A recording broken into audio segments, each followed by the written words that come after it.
Live from Columbia, this is Sports Talk on the South Carolina Radio Network. Be a part of tonight's show. Call us at 800-956-7266 or email talkback@sportstalksc.com. Now, here are your hosts for Sports Talk, Phil Kornbluth, Kevin McCrary, and Tom Hayes.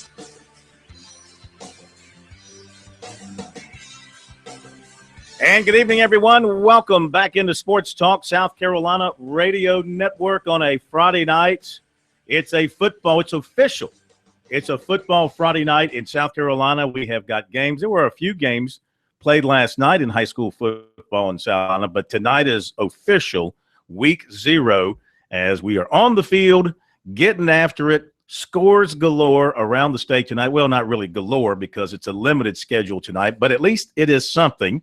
And tonight we commence our high school football scoreboards for our stations around the state. A little different than what we've done in the past. We're going to go with 5-minute updates at 10 o'clock, 10:30, and 11 o'clock. So wherever you happen to be, listening to one of our affiliates around the state or on our website, sportstalksc.com, you can catch the high school scoreboard there, or high school scores as well, on our website, sportstalksc.com. Very excited to have the high school kids back. I was down at Wellbridge High School this afternoon for the announcement of Niles Pinckney, who chose Clemson over South Carolina, Georgia, and Georgia Tech. And it was a nice little announcement affair in the gym where they had introduction of the senior class as a group, introduction of each football player, cheerleaders on the gym floor, doing some cheers and some dancing. Yeah, a great time for everybody. It was a celebration. Like a pep rally. It was a pep rally. Mm-hmm. That's exactly what it was. And it was a celebration of his We'll hear from Niles Pinckney tonight as Clemson continues to clean up in recruiting. Another big commitment for the Tigers for 2016. More from Clemson as well. Nothing today because they're not doing anything with the media, but they did have their major scrimmage yesterday, and we heard from Dabo Sweeney last night. We'll have more from the Tigers from that scrimmage. K-Mac's out at USC practice, and we'll hear from whomever it is that steps forward to the microphones out there tonight. Monty Dutton will be along with our full Monty on NASCAR. They're qualifying right now at Bristol, and it's Kyle Busch in round 1 leading the way thus far at 130.717.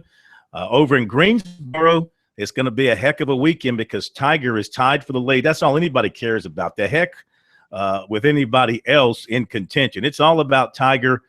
And it would be a heck of a story if he wins or finishes solo second, because that would get him into the FedEx playoff. And that is the only reason he's playing in Greensboro. I thought he had to get to the playoff. The FedEx Cup. Well, as of early today, it was either win it or finish solo second. Okay. Yeah. Okay. Now, that could change depending on other players and points. Okay. But going into today's round, it was win it or finish solo second, and he would make it into the playoff. We'll run down the leaderboard for you in just a little bit.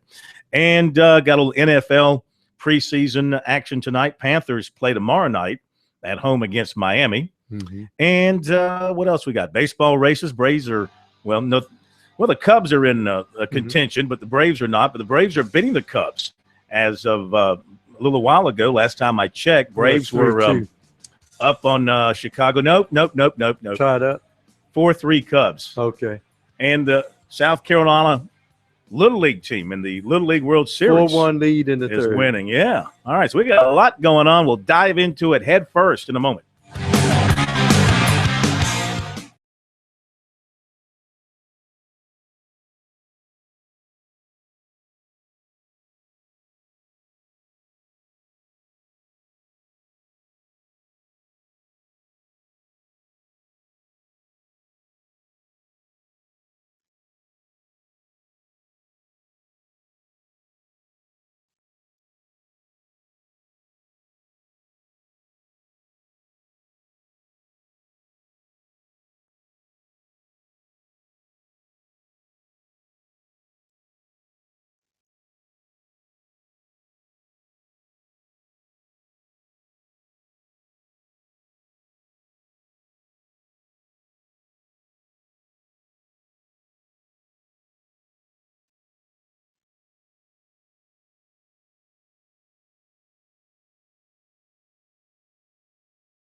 All right, phone number on Sports Talk, 800-956-7266. Where are you heading tonight? If you're heading out to a high school game, let us know where you're going to be and what you think's going to happen. Who do you want to see? Is it a team or is it an individual? And, of course, we've got another weekend to check off the calendar, headed towards the start of the college season.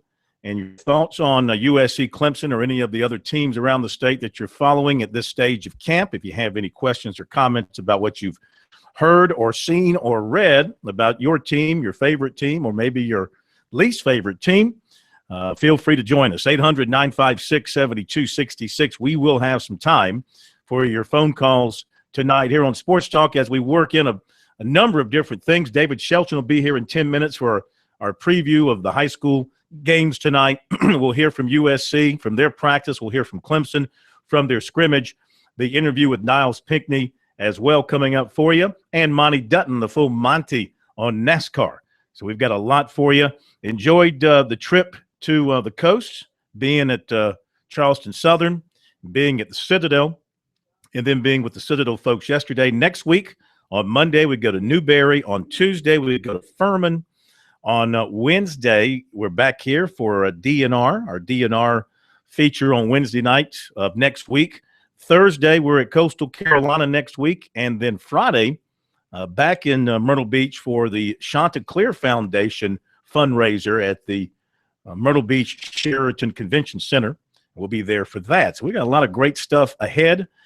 We wrap up the Palmetto Pigskin Tour next week on Tuesday. Ordinarily, it'd be on Monday, but Wofford wasn't available on Monday because of practice schedule. So Tuesday, after we knock off Dabo Sweeney's press conference at Clemson, we'll stop over at Wofford, do Coach Mike Ayers. That'll be a wrap as far as the in-person visits for the Palmetto Pigskin Tour. And then 2 days later, over to Charlotte for USC and UNC. Then Friday, the following day, and next Friday, back here for the scoreboard show. Saturday up to Clemson for Clemson Wofford. Sunday over to Darlington for NASCAR. Then Monday, take a stiff drink and relax on Labor Day. They will be here on Labor Day to talk about everything that we're on. So we got a busy schedule ahead for you here on Sports Talk. 800-956-7266. Email talkback at sportstalksc.com. On Twitter at sportstalksc. And the website is sportstalksc.com. And Facebook, like us there, Sports Talk Radio Network. Let me catch you up on a couple of things. A lot of big stuff going on that we touched on for a moment. Qualifying at Bristol, they are into round 2. And it is, let's see, which 12 guys made it into round 2.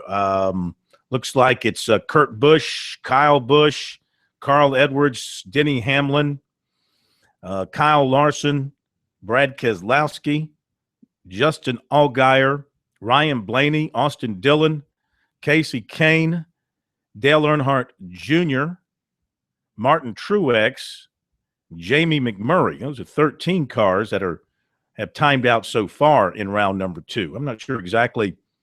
Looks like they've got more than – thought only 12 cars made it to round 2. Maybe at Bristol they're running a different plan in qualifying. But right now it's Kurt Busch, your leader at 131.057. In Greensboro, they say the crowds are huge, like they've never seen for the Wyndham Championships, what used to be the Greater Greensboro Open. Tiger Woods is on the prowl. He shoots a 65 today, puts him at 11 under. He is tied with rookie Tom Hoge, who shot a 67. So they are 11 under par. Davis Love the third, a 66. That would have been cool if Davis and Tiger had somehow had the same score and they would be paired together tomorrow, but they won't be. Davis, a 66. He's 10 under along with Chad Campbell, who had a 65. How about Brandt Snedeker, a 61 today? Gets into 9 under along with Aiken Scott Brown, who had a 65.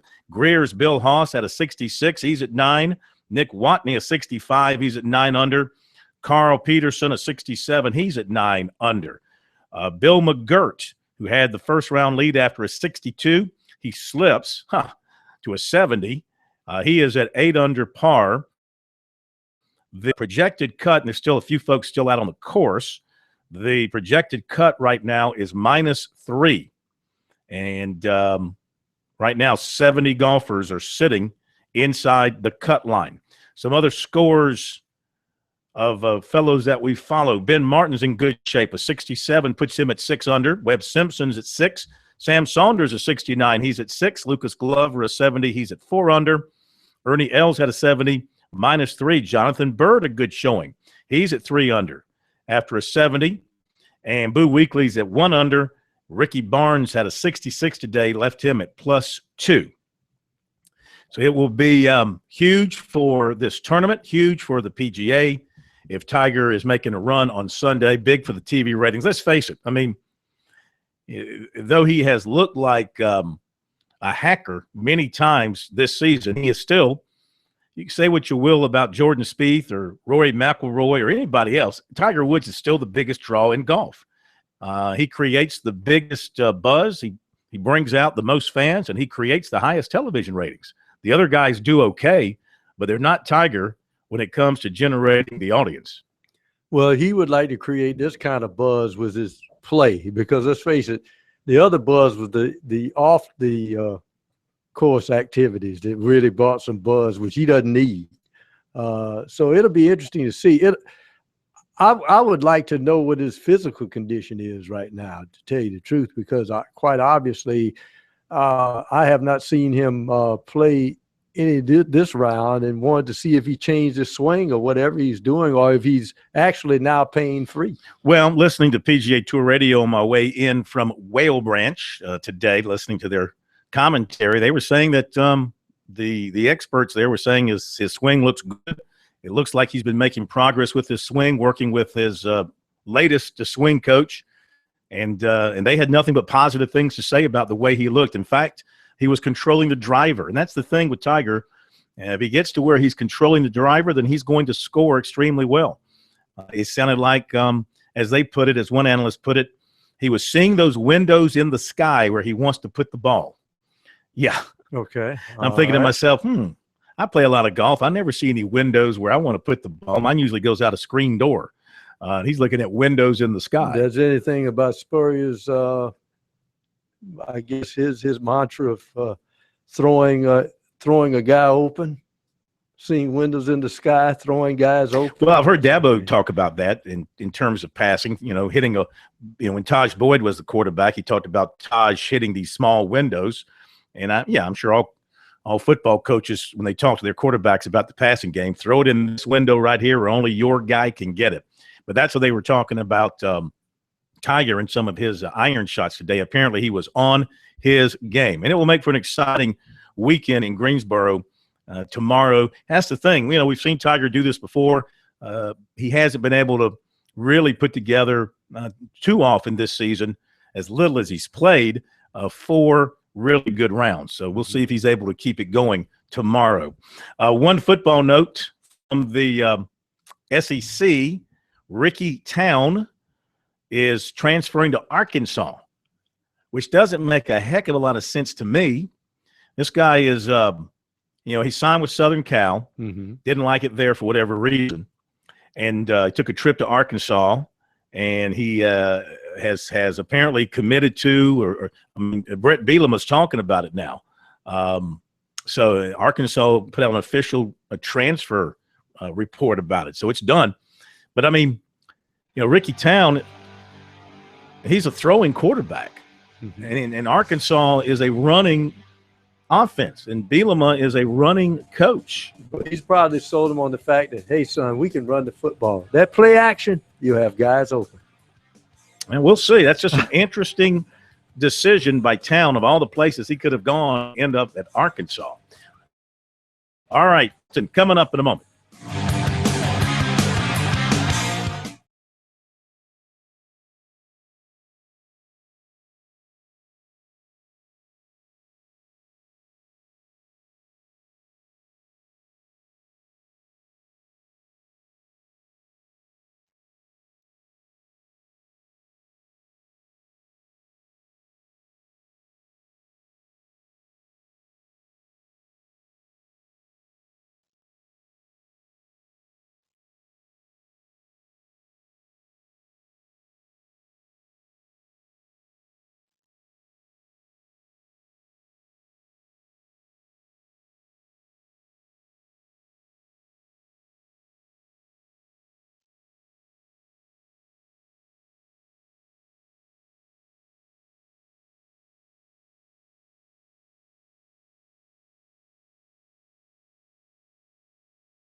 It is a football Friday night in South Carolina, week 0. We get underway. High school football across the state of South Carolina. We welcome in from the High School Sports Report and the Charleston Post and Courier, prep writer extraordinaire, football expert extraordinaire, David Shelton.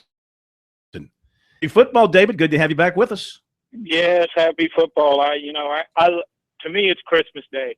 I woke up this morning and unfortunately I have to wait about 10 hours to open my gifts, but my gifts are about to be opened. You're exactly right. Where will you set up camp tonight? I am on my way over to Fort Dorchester, driving through the rain. It wouldn't be opening night if it wasn't rain in Charleston, but going to watch the Patriots play South Florence in a battle of, really a real good matchup. 2 top 10 teams in 4A, 2 teams that, played in the state semifinals last year. Both of them lost, but they were both in it. And, I'm looking forward to this game. I think it's going to be a good measuring stick for both schools. Good weather. Now, I just drove up from Whale Branch, and it was very humid and overcast and had the feel of those late afternoon storms kind of forming down. Is that going to be a problem tonight around the Low Country? Well, it is raining. It has rained for the last, I'd say, an hour or so. But according to the radar and according to the weather guy on Twitter, I don't know how smart he is, but it's supposed to move out, and in fact, the sun, I can see the sun peeking out to the west, so it looks like the storms are moving on to the coast, and it'll be wet, but wet fields are okay as long as it's not raining during the game, and I think for the most part the rain's going to be out of the area. Yeah, and hopefully no lightning and things of that nature. All right, what else tonight? I know it's a limited schedule, week 0, but what else do you like around the state tonight? Well, it's limited, but there are some good matchups. Dutch Fork and Greenwood are going to play tonight. That's 2 more future 5A teams that are going to be state contenders this year. Of course, the big one is at Burns. Northwestern and Burns are going to do battle, and we don't have to say much about those 2 programs. They're 2 of the best in the state. It's a good Class A game tonight. Bamberg. I guess Bamberg's 2. No, Bamberg is 1A. Mm-hmm. Bamberg against Williston Elko.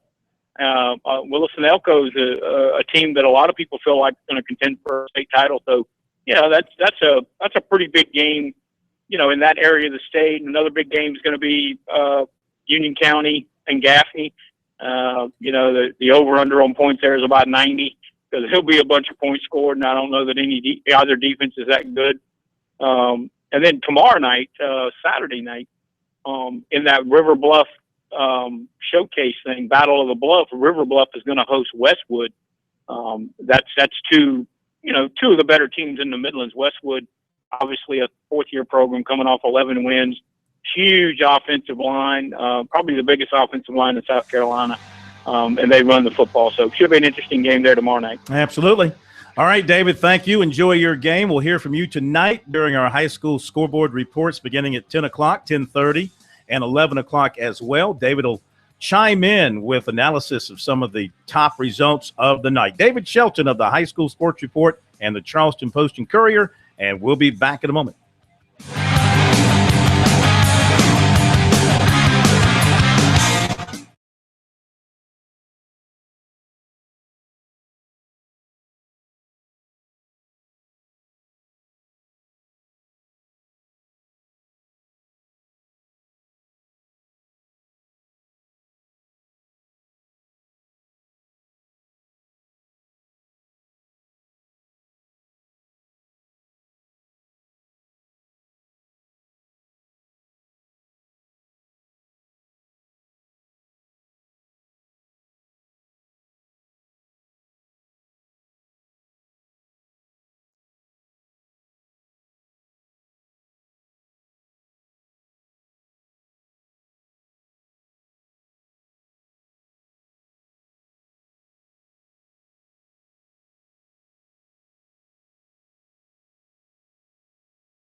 And we're back at Sports Talk, South Carolina Radio Network on a busy, busy Friday evening. Phil Kornbluth, Professor Tom Hayes in studio. K-Mac will join us as well in a little bit when he gets back over from USC practice, checking out some of the tweets starting to trickle out from USC.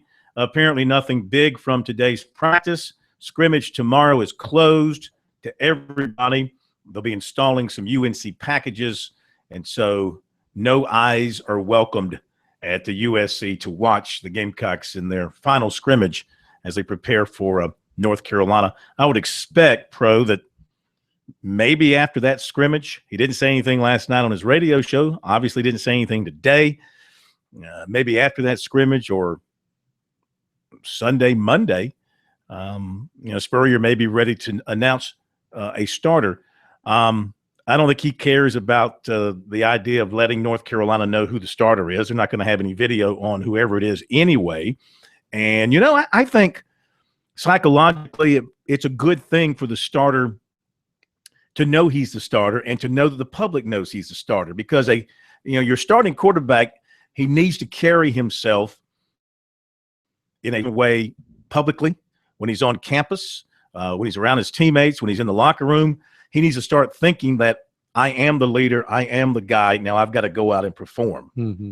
That's my psychological advice about how to handle that. I think it's good for visualization. I've always thought that when you think about what you have to do and I'm the number one guy now, you can visualize yourself performing. Sometimes getting the mental preparation done. Mm-hmm. Make sure you're going to acknowledge you're going to have butterflies, because if you didn't have them, you wouldn't be human. And then you go on from there. And I think it'll be interesting because they really don't have a leader until that person gets on the field and shows that they can perform. Mm-hmm, mm-hmm, mm-hmm.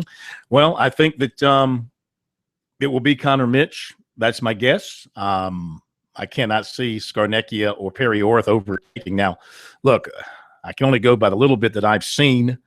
I'm sort of relying on what I think is, maybe it's reputation I'm relying on more than anything else. I mean, of those three, Mitch was the more heavily recruited quarterback. He had the better high school career. He could have gone most anywhere. Orth is a walk-on transfer, and Scarnecchia, he was a UAB commitment for a while before Spurrier offered. So, but those kind of credentials, those high school credentials, don't always turn out to be legit when it comes to playing in college. That does not always translate into being a great college player. But I think it's going to be Mitch being the guy, and we'll see if he can do it. Is he going to be Tommy Beecher, where he won the job and went out and played a half against NC State, never to be heard from again? Or is he going to be Blake Mitchell? Is he going to be Steven Garcia? Is he going to be Connor Shaw? I mean, is he going to develop into a big-time contributing quarterback? I think he's going to. But in terms of production and performance, I mean, will he fall in line with one of those quarterbacks who did some really good things? I mean, Blake Mitchell did some really good things statistically at South Carolina. We know what Garcia did when he was in good stead with the football team. And, of course, Connor Shaw goes without saying. Will he be one of those, or will he be a flop? That's the great unknown about the South Carolina football team for this coming year. Will they get the quality quarterback play that they need to balance this team? I'm fully convinced the defense is going to be good. They're going to give up some points to North Carolina probably.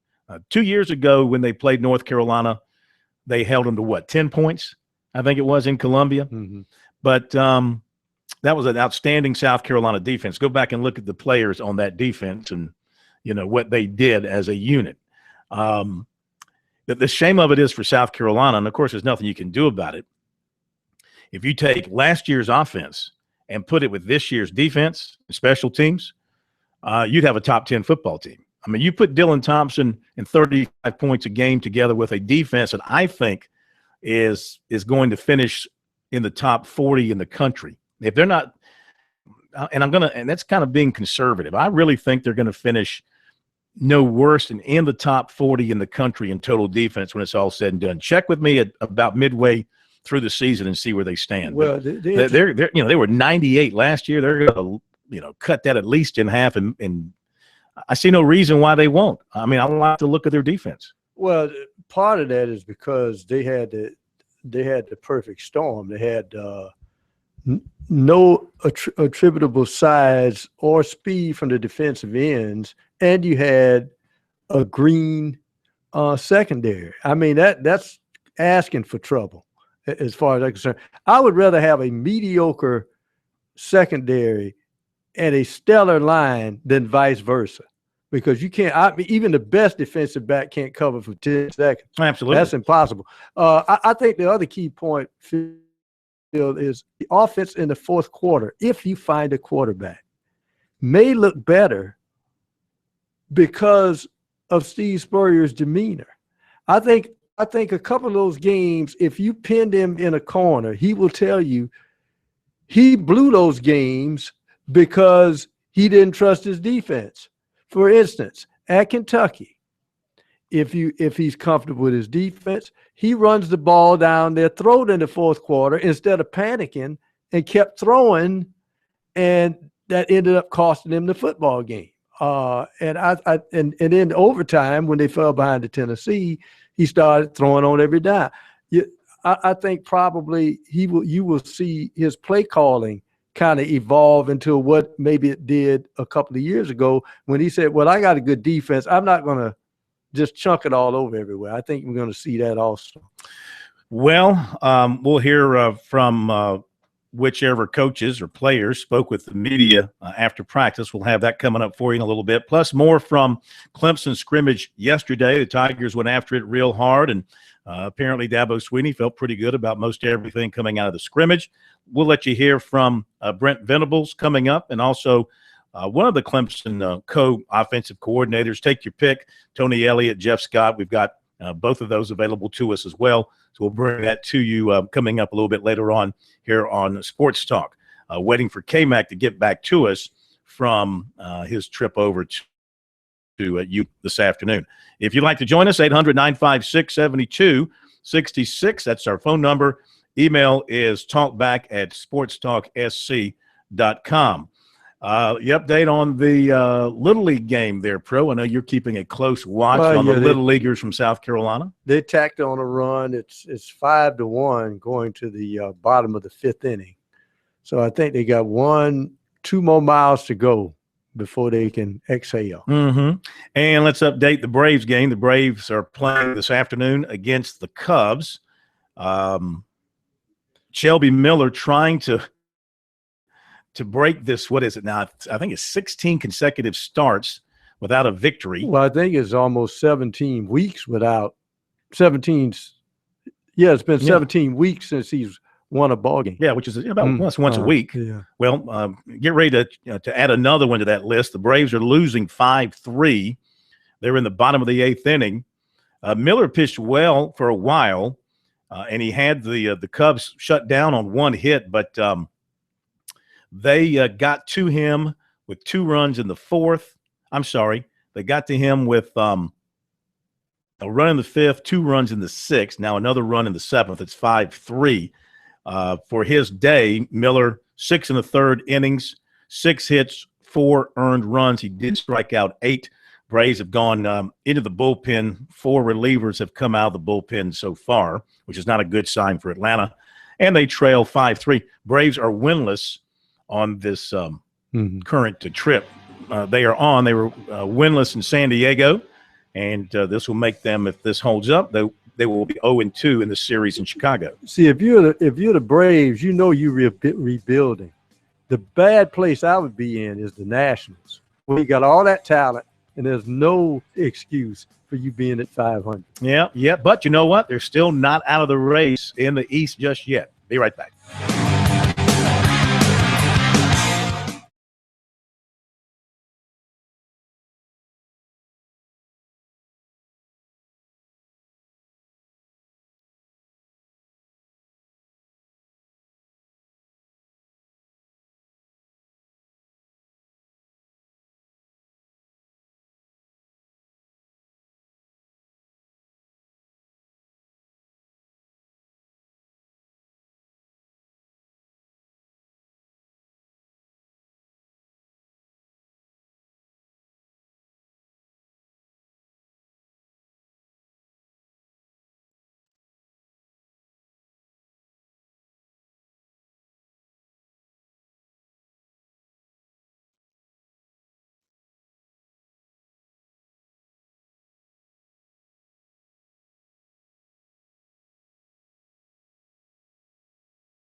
Hey, one high school football game in the state already underway this evening, and Gilbert has a 21-7 lead on Gray Collegiate. That's after 3 quarters. So we're off and running with high school football. Don't forget the high school football scoreboard tonight around the states on our stations, 10 o'clock, 10:30, 11 o'clock. We'll have recaps for you of scores from all across the state of South Carolina. Hey, whether you're a Carolina Gamecock or you bleed Clemson orange, all South Carolina college football fans can agree on Founders Federal Credit Union with a convenient location on USC's campus and a Clemson office coming soon. Founders is a sure fan favorite.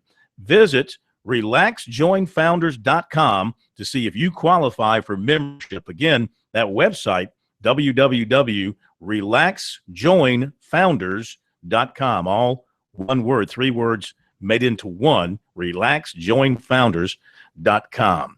You know who is relaxed right now? Dabo Swinney, Niles Pinckney. Sweeney's relaxed because he knows he's got another stud defensive lineman coming. And Pinckney's relaxed because he knows recruiting is over. He announced today his decision to sign with Clemson. I had a chance to talk with him after the announcement about what he had just announced. Tell us about the decision for Clemson. I chose Clemson because they built me my freshman year, and they saw something in me when nobody else did, and they gave me my first opportunity. And I really like their culture and what Coach Swinney is trying to do around there.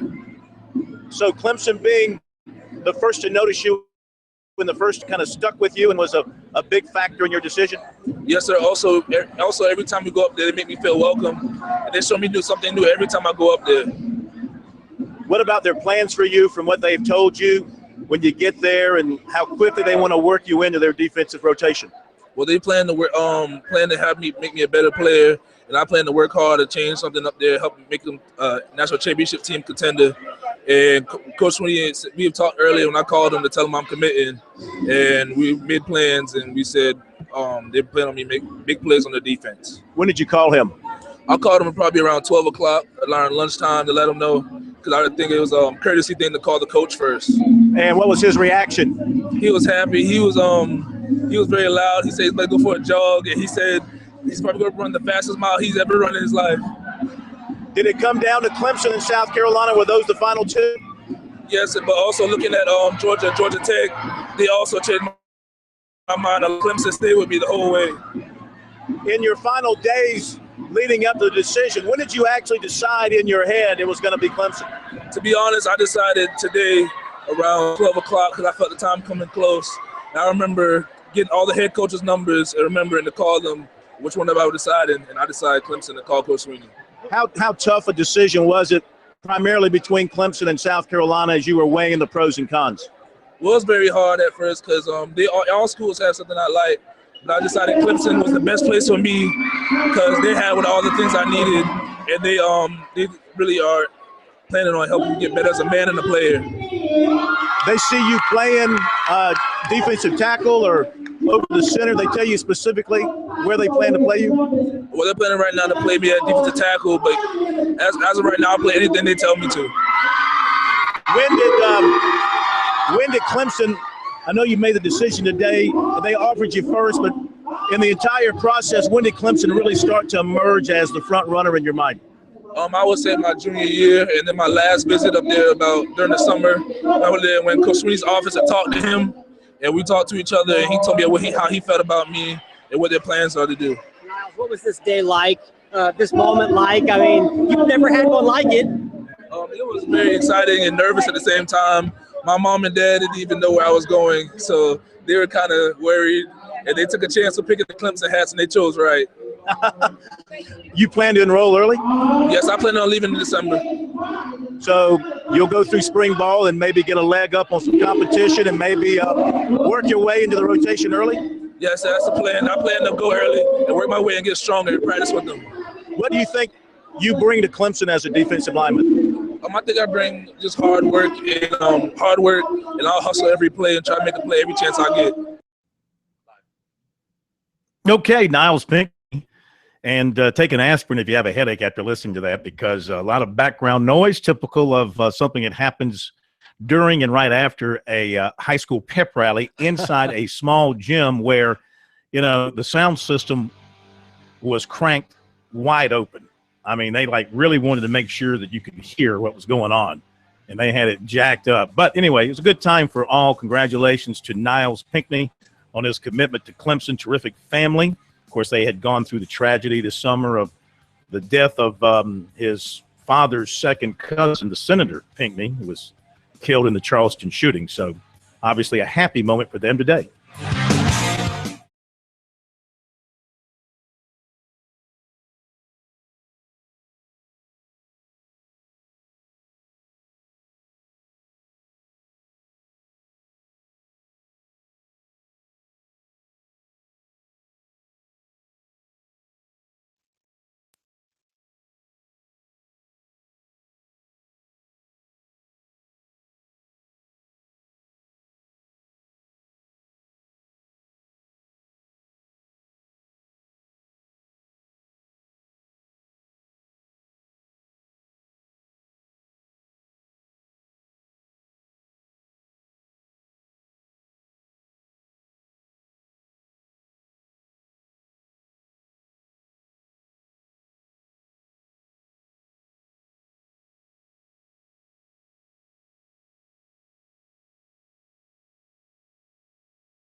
And let's continue with recruiting. You heard the interview with Niles Pinckney committing to Clemson, and he gives the Tigers 11 newcomers in this recruiting class, 13 total, if you add the 2 that are being carried over from previous classes. And as far as defensive linemen go in this class, he is the first true defensive lineman in the class for the Tigers. And as far as South Carolina players go, he is one of the best, and he joins another one of the best, in Tavian Feaster, the running back from Spartanburg. And those are the 2 commitments from the 2016 class in South Carolina who are in the 2016 recruiting class for Clemson at this point. And with his commitment, it does not leave, in terms of the major guys in our state, doesn't leave too many left. I think really John Simpson, the offensive lineman from Fort Dorchester, is about the only one of that upper level elite classification to remain undecided at this point. Meantime, wide receiver Kevin Ridley, 6'2", 200, Deerfield. Kevin without an L, because his brother Calvin has the L. Okay. He plays for Alabama. So they gave Calvin the L. They gave Kevin no L. Anyway, he camped this summer at USC and North Carolina and Tennessee and Ohio State and Georgia and Auburn. The Gamecocks are one of his official offers, along with Florida, Alabama, and Tennessee. He's been in touch with USC receivers coach Steve Spurrier Jr., and the one thing that he has seen and been told is that South Carolina needs receivers, and he's looking for a place that needs receivers. So that's why he's thinking about taking an official to South Carolina this fall. He's looking to make a decision after the season, might even wait until the Under Armour game to announce. Last season, 1,500 receiving yards and 12 touchdowns. Florida is pretty strong with him as well. And, of course, Alabama with his brother there is going to be a factor, too. Tennessee yesterday offered Greer defensive back Troy Pride, who is committed to Virginia Tech. That's his first SEC offer and his 9th overall. And wide receiver Isaiah Graham of Bastrop, Louisiana, has set his official visit to USC for October the 10th for the LSU game. He also has visits with Arkansas and TCU set up. And I would imagine, though I don't have this confirmed, that his teammate, who is a defensive end, Trevez Moore, I would imagine that might be the weekend that he visits South Carolina as well, that weekend of October the 10th. South Carolina League wins. The kid, Alex Edmondson, pitches his second consecutive no-hitter. What about baseball this summer in the state of South Carolina? I have no idea. Yeah. Check the water. They're winning. American Legion won the World Series, and now the South Carolina team has won its first game, right? This is its first game? First game. Because they were rained out. Has won its opening game in the Little League World Series, which I will continue not to watch. Top of the hour break, and we'll be back.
Live from Columbia, this is Sports Talk on the South Carolina Radio Network. Be a part of tonight's show. Call us at 800-956-7266 or email talkback@sportstalksc.com. Now, here are your hosts for Sports Talk, Phil Kornbluth, Kevin McCrary, and Tom Hayes.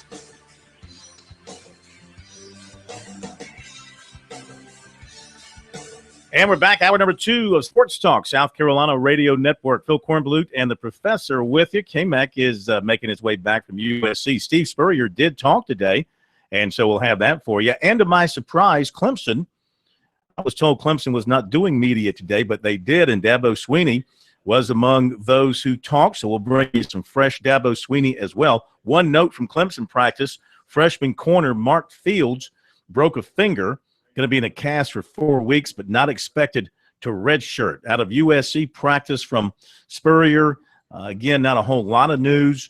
They have added 5 walk-ons. Long snapper Logan Crane from Dartmouth, Massachusetts. Freshman quarterback Danny Gordon from Worthington, Ohio. Get him in the mix for the starting job. He transferred from Miami of Ohio. Safety Jason Sin from Beaufort. Cornerback Demetrius Smalls from Bluffton, who's back on the team. He's been there before. And safety Scott Grant from Lauren.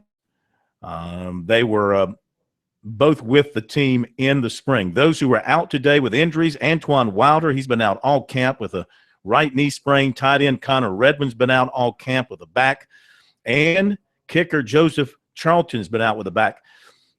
That's a significant loss, Charlton, if he can't play, or Charlton, the kid from AC Flora, because he has a very strong leg, and part of the lure of signing him was the idea that he would be the kickoff man this year and would be kicking the ball, deep into the end zone, preventing returns. But he's not been able to practice at all in camp, and I don't know when he'll be able to get on the field and start doing what it is that he can do. K-Mac is here, and I guess we'll be hearing from Spurrier just a little bit. And we do have some Dabo Swinney, too. Clemson did talk today, so we'll have that coming up as well. And let's see, what else do we have for you? We'll have our NASCAR rundown with Monty Dutton, the full Monty on NASCAR. They have wrapped up qualifying at Bristol, and it is Denny Hamlin on the pole. It was Kyle Busch there for much of the afternoon, but Denny Hamlin overtook him in the final session, 131.407. Kyle Busch second, 131.263. Then it's Carl Edwards, David Reagan, and Joey Logano. That's your top 5. Brad Keselowski, Kevin Harvick, Ricky Stenhouse Jr., Clint Boyer, and Jimmy Johnson. Those are the rest of the top 10. And Dale Jr. qualified at number 20. Jeff Gordon at number 24. K-Mac is here. Not a lot of news out of USC this afternoon? No, there was zero news. They had watermelon after practice. It was watermelon day. There was a rainbow out there. There was a train on the way back that stopped on the tracks right in front of me, and then it started moving again and stopped just enough to where I couldn't get there. I had to go around. And apparently all of Main Street is blocked too. All our studios barricaded. Yeah, it was an adventure. I'm glad I made it here. Well, halfway into the show. My car is out there in danger. I think it's getting towed, actually.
in our game prep stuff with scout teams and all that. So always a little bit hot day out here today, and first day to hot day out.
All right, Corn, I was not kidding when I said they were about to tow his car. So he really is moving his car. Main Street, it's great being on Main Street, but sometimes when they have things going on, I have no idea what's going on Main Street tomorrow, but it must be big, whatever it is, because they are clearing the cars out. But we are here. Corn will be back momentarily. I want to give you the quick practice report rundown from USC, which is where I was before I made it here. That's why I was tardy. The Gamecocks are wrapping up their final practice before their final preseason scrimmage, which will be tomorrow morning at the stadium. It will be closed to the public. Spurrier often opens these up, but he decided to close this one to the public because they're going to be putting in things for North Carolina, starting to do some install that they don't want out there. He would not divulge anything in terms of reps and depth charts or anything like that. We'll hear from Spurrier coming up shortly. It's going to be a very short Spurrier sound piece that you'll hear. The only reason why he talked to us at all is because we were standing in front of the watermelon table and he wanted a piece of watermelon. Seriously, that's why he was forced to talk to us. The Gamecocks added 5 walk-ons to practice. The guys that didn't participate in the practice today because of injury, safety Antoine Wilder, who's been out with that knee injury. Same with Connor Redmond, the tight end with the back, and Joseph Carlton is a kicker. He's dealing with the back injury. So there is that. Do we have Spurrier? I know we were going to queue up Dabo. No, I threw a curveball to you, but I figure since we're talking USC, we'll go ahead and get the Spurrier. It's only a minute. It's only a minute long. So, yeah, let's go ahead and get that queued up since it's hot off the presses. Dabo Sweeney's a little bit longer.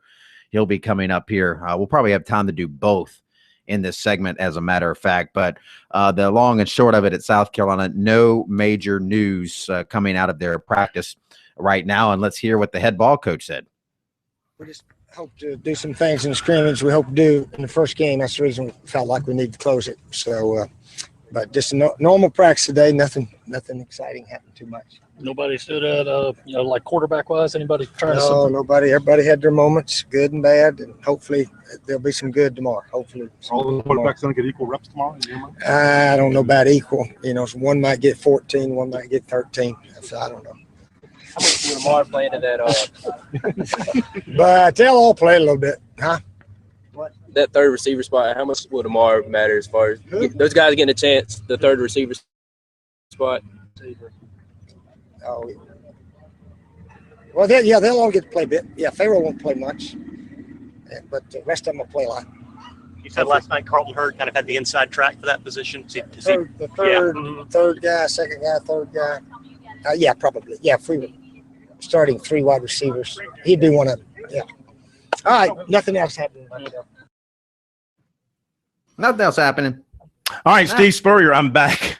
God. Your car just made it. You just made it. It was honestly watching something happen in slow motion. Corn was running to his car. The tow truck was backing up to put Corn's car up. I don't think they were coming after me next. They had somebody else. You were there, though. You were in the queue. The cop downstairs when I got there, he kind of winked at me like, "Okay, you barely escaped this time." But as I told you, that's why I was heading downstairs. Yeah, you were smart. I didn't think they were going to be pulling cars. Oh, they're this quickly, but they're yanking them out there. You've got a car parked on Main Street in Columbia I said you were probably between Washington and Lady Streets, and you come out of a business looking for it. It'll be in the compound somewhere.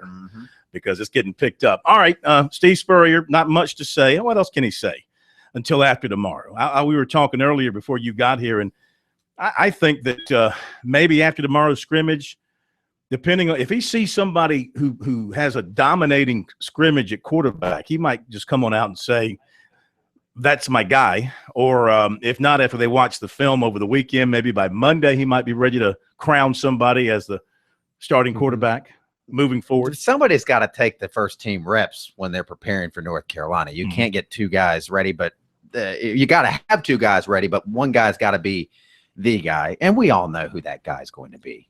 I think so. I think he's going to have two guys ready, and then he's got a package for New Year's. So obviously it means he has to, I guess, get ready for 2.5 guys. Thing is, if they put Nunez in the game, I mean, they know that might as well just be the Wildcat. Yeah, it'll be the Pharaoh Nunez Cooper in the game to throw the ball. It'll be the Pharaoh Cooper package. Why not have Pharaoh Cooper run the Pharaoh Cooper? No, because then he can have Cooper and Nunez and have two playmakers out there instead of one. Yeah. Let's see. We've got Dabo Sweeney in the house now. Is he ready to rock and roll? He's only 16 minutes. Spurrier was 1 minute. Dabo was 16 minutes. Yeah, well, maybe Dabo had more to talk about. Let's go to Dabo and hear what he had to say after the Tigers practice today. They had some weather issues up there. Of course, they scrimmaged yesterday. I'm sure he'll have something to say about that. Here's Dabo Sweeney from just a little while ago after the Tigers practice. Here today, and first day to kind of get in our game prep stuff with scout teams and all that. So always a little bit sluggish that first day because you get everybody organized and situated. There's a lot of teaching going on as far as schemes of the other team. It's been all Clemson up until this point. But, we got some good work done. Tomorrow will be another important day for us. And picture day tomorrow, fan day Sunday, and hopefully get to Monday and we'll be just that much closer. This extra week is a little different for us this year from a practice planning standpoint. Ray find time to get some leave today, look a little better. Yeah. He was better today. Looks like there might be a few more yellow jerseys out there. Everybody okay though? Yeah, everybody's kind of banged up. Probably the biggest thing from the scrimmage was Mark Fields. He broke a little bone in his hand, so he's probably gonna have a cast on his hand for about 4 weeks or so. That's probably the biggest thing. G-Hop had a bruised back, but again, nothing that's going to keep anybody out for extended amounts of time. So we came through the scrimmage pretty good.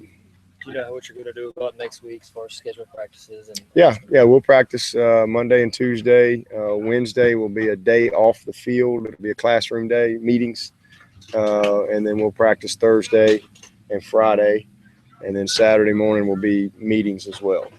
So, again, just got to be smart with their legs. And then we're in the 20-hour work week too now. So we have to stay within the confines of our 20 hours. But, it'll be good. 2 good days, Monday, Tuesday, a good day off their feet Wednesday. Like I said, with just some meetings. And then Thursday, Friday, some good field work again. And then Saturday morning meetings.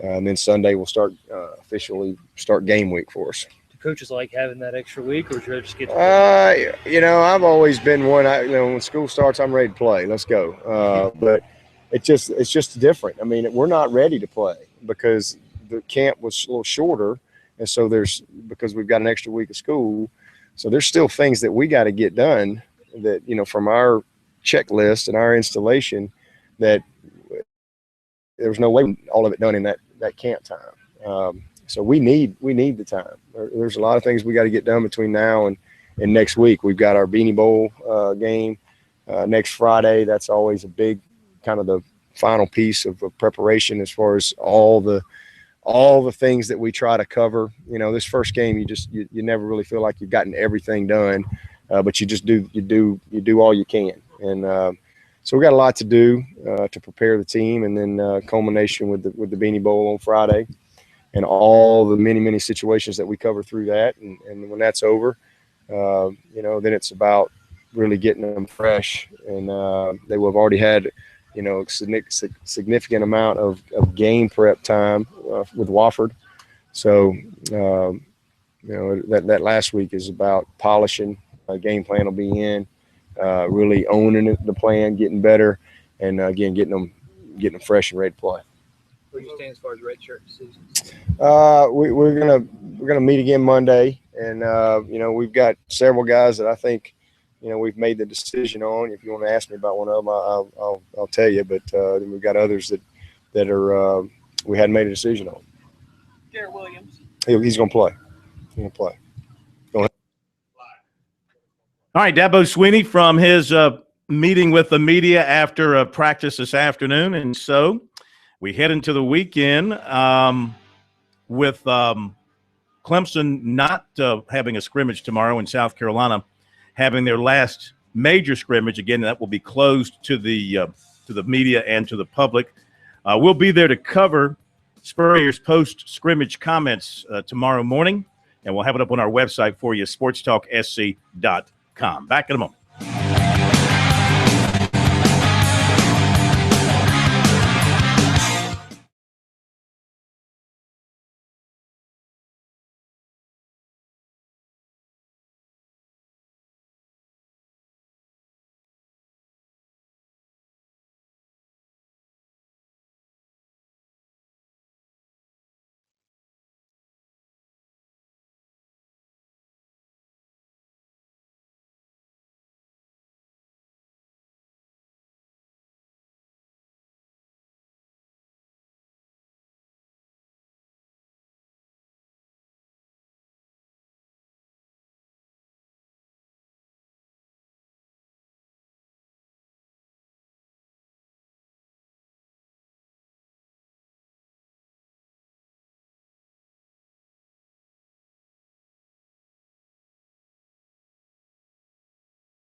All right, coming up in just a little bit here on Sports Talk, we'll hear from Monty Dutton, the full Monty, on NASCAR for you tonight.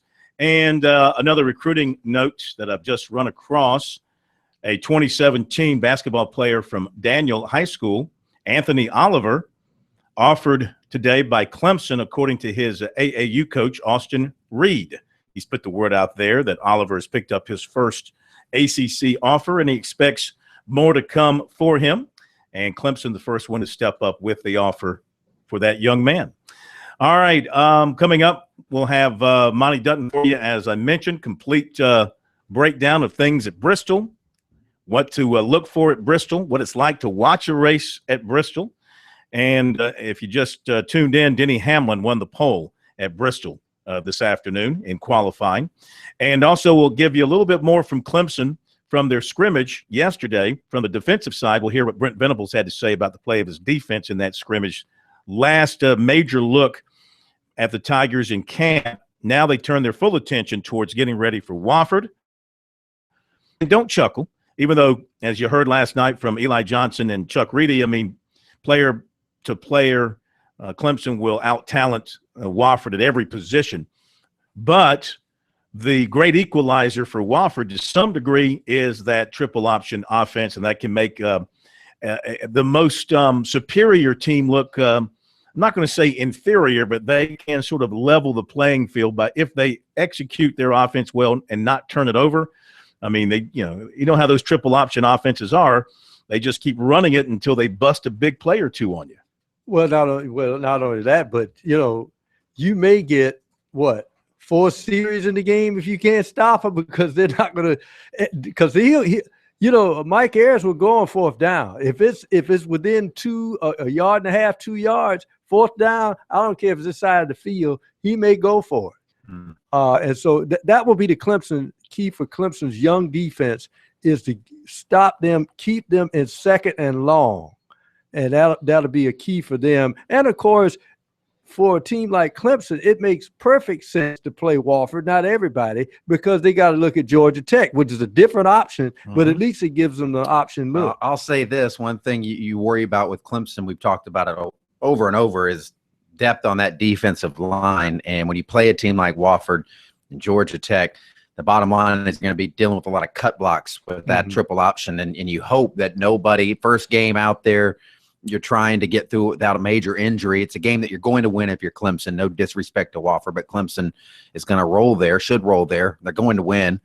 And you lose a guy for an extended period, and you don't have somebody back for that Louisville game, or to a lesser degree Notre Dame, because I have a lot of time before the Notre Dame game. But you don't want to have a key injury with that offense that you deal with Wofford. As much praise as we've heaped on Clemson all spring and all summer, as the season approaches, they do have some worrying to do. Left tackle still unproven, a little bit thin at linebacker now because of a player quitting, another player getting hurt, and field goal kicking.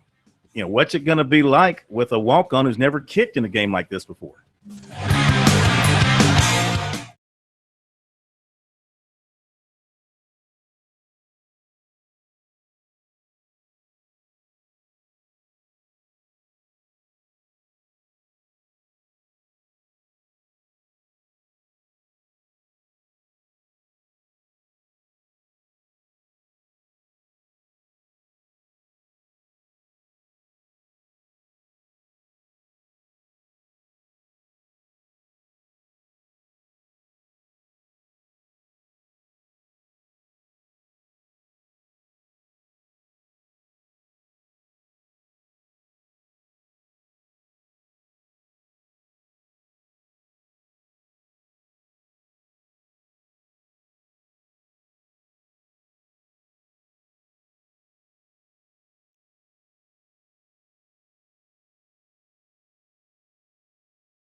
right, we are back at Sports Talk, South Carolina Radio Network on this Football Friday nights. But the perfect match for football, of course, is NASCAR. We bring you the full Monty on NASCAR. Monty Dutton joining us here on Sports Talk on a hot Friday night. I know you're covering some high school football, but NASCAR is still big on our minds, and we're going to Bristol this weekend. Now, you know, for the fans and the television viewers, Bristol is one of the favorite stops on the NASCAR circuit. What about from a media standpoint from your day? Did you enjoy covering the races and watching the races in person at Bristol? Yes, it's a great view. It's a high, towering view over the track. There's usually something to write about, maybe not as much as 10 years ago. I like the people up there. They're friendly and cooperative. I've always had people at the track that I was friends with. And so I miss Bristol more than most. The view, I mean, sitting up high and watching those cars down low in that bowl setting, I mean, is there any other place in NASCAR that gives you that kind of view? I guess not even Martinsville or any of the other short tracks give you that kind of view. Martinsville has a similar vantage point because Bristol and Martinsville are the places where you're actually high above the track in the turns, and the place is so little that you can see all the way around. But Bristol is up higher. Bristol would probably be comparable to, you know, there's various locations, press boxes in football stadiums, the baseball stadiums. Some are in the, you know, the middle level, and some of them is way, way up in there. Bristol is way, way up in the air. So they're going to play a football game there next year, Virginia Tech and Tennessee. How do you think that place will set up for a football game? Well, to be honest, because, you know, I think it's sort of, I think that there's some problems about, you know, I guess it's probably going to be a temporary artificial turf field. And I also think that it's something that people don't know, because when they look at a short track, you know, Bowman Gray Stadium is around the football field, and that's a quarter of a mile. So even though a short track in NASCAR looks small, I think that the fans will be farther away from the action than they used to, because a half-mile track, you know, the stands are farther back. I think it's probably going to be comparable to, say, watching the Final Four in the Superdome. Oh, yeah. From up in the upper deck. So take some strong binoculars. Yes. Yeah. Makes a lot of sense. Monty Dutton, our full Monty on NASCAR on this Friday night. The news earlier this week about Michael Waltrip Racing not going to run a full season next year, not going to have a fully operational team, and that means 2 drivers are looking for rides. Your take on that? That's one of those things where when you hear the announcement that the money man at Michael Waltrip Racing is getting out, you have that sinking feeling, because you figure that the team hasn't performed in the last couple of years, and the guy is leaving. So you sort of suspect the worst, but you know how it is in all things. You sort of like, this is probably what's going to happen, but you have to wait till it's official. You know, you don't know for sure. So it is not a surprise, and it is a suspicion.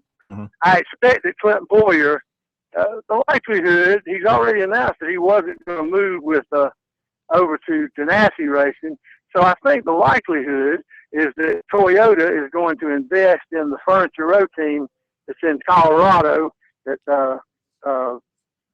Martin Truex Jr. has done well for, and that team will switch from Chevy to Toyota, get a good bit of Toyota money, and have 2 teams instead of 1. The second one will be Boyer. That's also in one of those everybody suspects heavily but has not been officially announced yet. But I think that's the overwhelming likelihood. Wow. Who would have thought that Furniture Row Racing, if that comes to pass, would become a major player, a 2-team player, and also have the major backing of one of the manufacturers to help support it? I mean, this was a team that nobody even thought much about. I know they had an occasional win here or there, but gives them a chance to emerge as a big-time player. Yes, that doesn't happen very often. There are a lot of people who aspire. There are a lot of teams who try to move up the ranks, but most of them don't pull it off. with Darlington coming up next, Darlington is where Regan Smith won in that team's car several years ago. But they've had a cooperative relationship with Charlotte teams with Richard Childress Racing, and they've had a really good year. And Truex has been right up near the front this year. So they've impressed people. And while all this stuff is sort of unofficial, sure, but I don't think there's any question that Toyota participates in its teams with a greater level than GM or Ford, probably because when they entered the sport, they had to do it from scratch. And so I think that Toyota's operation is more integrated and they have more assistance, whereas, in other words, with Toyota, there's sort of a long-standing relationship where they put a lot of money into their teams, even though they don't really admit it, but everybody knows it. Whereas like a Hendrick or the Hendrick operation is, so much, there's a lot of money, there's assistance from Way, but they have a whole lot of sponsorship dollars that have grown over time. And I think that the reason that Joe Gibbs Racing switched to Toyota is, the influx of additional money and technology, and they offer a lot of assistance maybe that teams, for instance, Joe Gibbs used to build their own engines, and now basically Toyota took on the best engine minds of Joe Gibbs, and they spread it around to everybody. As we're talking here, Monty, the qualifying is ongoing at Bristol for this weekend's race, and Kyle Busch currently is on the pole at 130.717, followed by David Reagan, Kurt Busch, Jimmy Johnson, and Denny Hamlin, and they're past the halfway point in qualifying, at least in round number one. Is that kind of falling in line with some of the practice speeds you were hearing today and some of the conversation coming out of the garage today? Yes, David Reagan's been a surprise all day. I actually think that the frequency with which Busch brothers win at Bristol is probably one of the reasons that some people have soured on Bristol and talked about, just like the worst race in the world is a great race if Dale Earnhardt Jr. wins it. Well, the Busch brothers, it's sort of fun at Bristol to watch them be lustily booed, and then, Kyle will win the race and then do one of these grandiose bows like he was a bullfighter or something and just sort of rub it in their faces. And that's great fun, but I actually think that a good many of the faithful at Bristol would love to see a good old boy win more often up there. And where does, the fans at Bristol in particular have a dislike for both Busch brothers? Maybe more so than any other track? I think it just ticks them off that they win so much up there. But familiarity, all people get used to. The way it always is that every generation, people get tired. They say, like for instance right now, Jeff Gordon and Tony Stewart are fading in the twilight. And their fans, are upset about it, and they leave a void. But over time, people step up, just like Darrell Waltrip once was disliked a great deal, but he was a revered figure by the time he retired.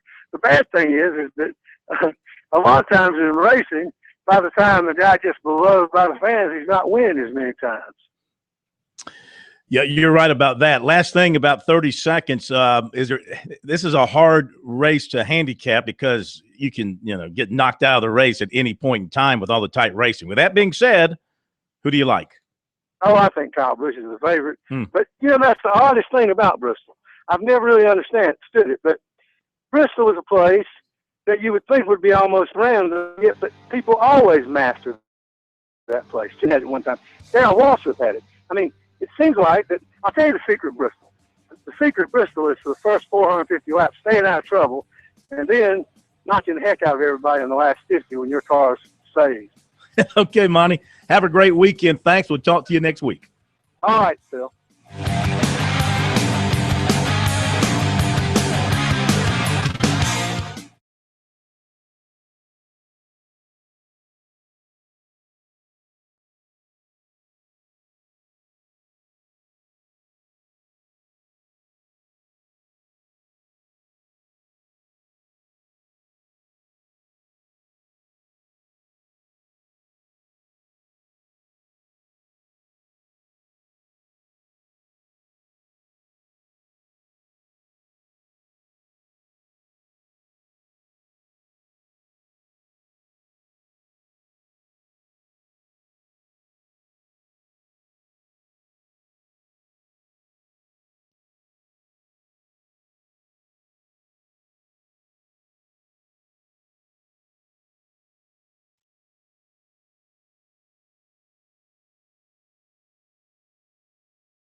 two guys that are your starters, but who do you think will be the next 2 or 3 guys? I couldn't even tell you.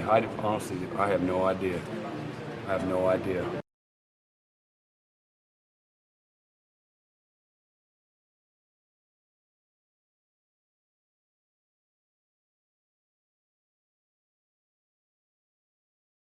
I only got a couple guys. How many could you know who they are? Just list them out. How many could play in the game right now? 2. You can steam So around. put everybody else together, whoever else there is. Put them all together. They're not ready to play winning football. You can scheme if you had to. If you have an injury, you could probably scheme around some of that with some of the other guys you got, right? Throw some voodoo on them. Yep. I get an injury, like to who? Like Bulware or Goodson? Yeah. Yeah. I mean, somebody else got to get ready to play. What do they say? Next man up. Have you tried to draft anybody else to help? No. Yeah. It's easy. You know, it's like drafting somebody for quarterback. Yeah. Try that. You know. And I'm good. I'm not that good. I get an injury, like to who? Like Bulware or Goodson? I get an injury.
Got our first final score from this Friday night. Gilbert has defeated Gray Collegiate 28-14. We'll give you some more in-progress When did they scores. start? 4? Must have.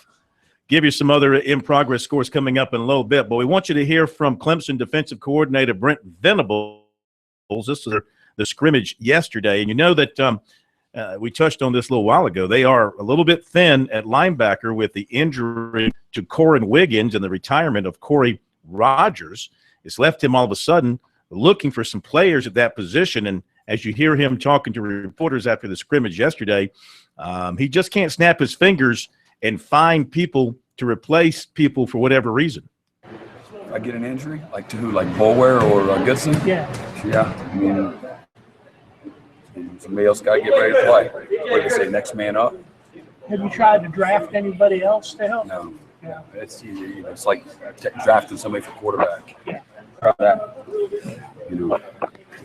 And I'm good. I'm not that good. Coaching backers. And Aiken's not the answer today. He's just another body. You know. What about your rotation on the line? How many guys you think are going to be in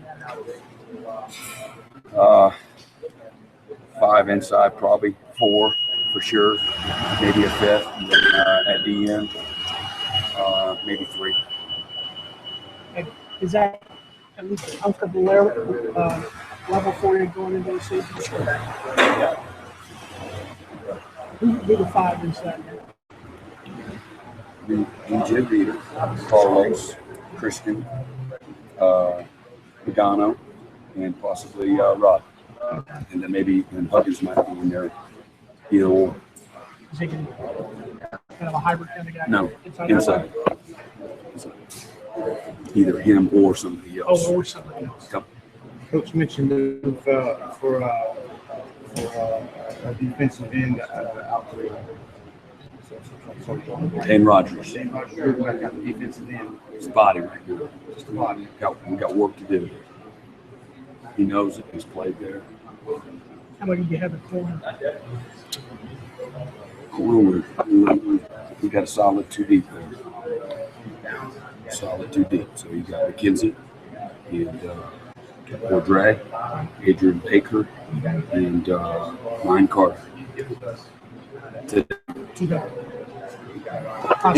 Possibility to get to 3. 3 deep? Yeah.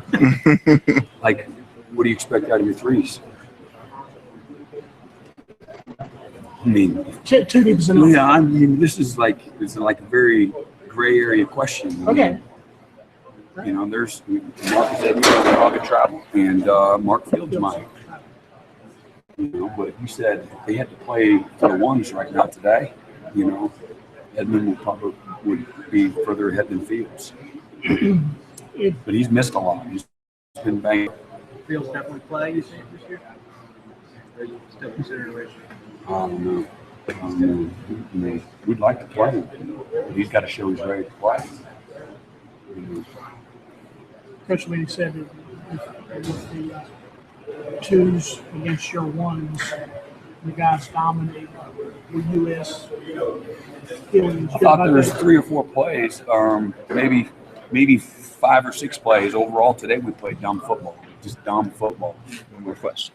The guys that ran out on the field. I don't look at 1s and 2s. I just look at good football or bad football, and just five dumb plays, just dumb. We played dumb football, and that's a reflection of dumb coaching. So I was done today 5 times. So I'm just not happy with that. That's not acceptable. Just easy fundamental things, guys. It just wasn't good. 5 plays. I'm really disappointed. Apologies. 2 weeks outside the game. Apologies if it's been asked, but Coach Lee said the first unit really separated itself as opposed to the second unit. I would probably agree with that. There's more guys ready to play with the first unit, comparatively speaking. But, I don't feel good about where we're at necessarily. I feel good about certain guys. We got to get better. So, guys go out on the field, and if you're not doing your job, they will find you. So, and that's what I look at. You know, I look at a situation where we're supposed to be playing a certain coverage with a certain leverage, and we're running a route on air, and we lose leverage on air. It's a guy walking around, you know, and then just dumb things like that. All right, Brent Venables from yesterday. He doesn't sound real happy. Not a happy camper. That's the first real sound of negativity that we've heard coming out of the Clemson camp this preseason. But, again, everybody's got issues. Nobody's 100% absolutely solid at every position. No. And with depth. And he's concerned about a couple things over there. All right, got an update on Seventh Woods for you coming up.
About to enter the center of a male drum.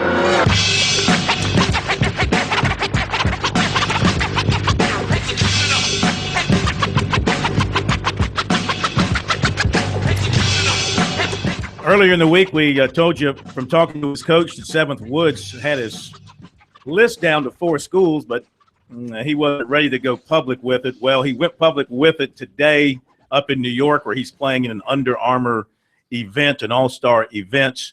And those 4 schools, no surprise, they are South Carolina, North Carolina, Georgetown, and Florida. So at least Frank Martin knows the competition. It's North Carolina, Georgetown, and Florida, and we'll see if he takes all the official visits. And the plan is for him to take the official visits and then decide after that. I would think we shall see. I would think that Florida would be somewhat a surprise because you have a program that really is on the rebuild, and you got a fledgling coach in Michael White who just left Louisiana Tech. So he's made enough inroads, I guess, to at least get a visit. All right, let me give you some high school football scores. It's Abbey leading Silver Bluff 14-0. All of these are first quarter. Chesney 14, Broome nothing. Burns and Northwestern, this one sounds like it's going to be a Donnybrook 14-14. Dixie leading Calhoun Falls 7-0. 96, 8-0 on St. Joseph's. Travelers Rests leading Southside Christian 6-0. Westside over Clover 14-0. York leading Sumter 14-0. And let's see what other scores we can dig up. Spring Valley and Lower Richland 7-0. That's at the end of one. Trinity Burns leading Hilton Head Christian Academy 13-0. That's in the second quarter. Chapin over Columbia 15-0. That's in the first quarter, late in the first quarter. It is Hartsville 14-0 over Central. And it is Westside has scored again, and Westside leads its game now 20-0. Westside, Scott Early, going to be a major player, a major factor this year. Blythewood leading Rock Hill 7-0 into the quarter. Lugoff, Elgin, and Camden, they are scoreless. Those 2 teams might play for 20 quarters and not score tonight. And that's not a endorsement of their defenses. I think it's an indictment of their offenses. Just, it's week 0, and you're already just hammering on I'm teams. sorry. I never take the night off as a critic. Never take the night off. They worked hard all summer. I didn't say they were bad. And you're out there just knocking them. Somerville, 3-0 lead on Charlotte Providence. It's got to be the weirdest sight of the night anywhere in high school football in South Carolina tonight. John McKissick sitting in the stands with his wife at the game, watching his grandson run his team. That's not his team anymore. It's Joe Call's team. They're up 3-0. Ben Lippen, 20-0 over Orangeburg Prep, first quarter. And Blythewood, 7-0 lead in its game. Not sure who they're playing. The Twitterer did not give us the opponent. Oops. Don't forget, we will have scores from all across the state 3 times tonight, 10, 10:30, and 11 for the high school scoreboard. Thank you, K-Mac. Thank you, Pro. Thank you, State Man. Have a great night, everybody. And we'll see you Monday night here on Sports Talk.